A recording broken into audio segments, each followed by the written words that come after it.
थंडीचे दिवस म्हटलं की आपल्याला भूक जरा जास्त लागते आणि अशा वेळेला बाजारात पण खूप छान छान भाज्या येतात. खाद्यपदार्थांचीही रेलचेल खूपच असते. ओला मटार खूप छान आहे, स्वस्त पण आहे सध्या.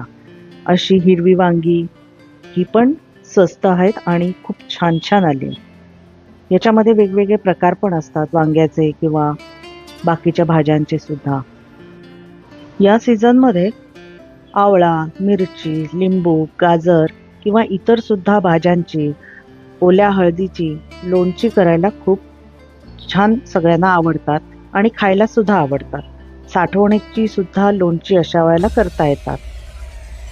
कोथिंबीर, मेथी, पालक किंवा अळू यांच्या सुद्धा वड्या खूप छान लागतात. खास करून तुरीच्या शेंगा, अळू म्हणजे अरवी म्हणतात ती किंवा कणगर हे सगळे असे सुद्धा कंदमुळं भाजून उकळून खाल्ली जातात. आपल्या या चॅनलवर सुद्धा असेच वेगवेगळे पदार्थ तुम्हाला वेळोवेळी बघायला मिळतील. आत्ता सुद्धा व्हिडिओ जे उपलब्ध आहेत ते बघून घ्या आणि नेहमी आपलं चॅनल पाहत राहा.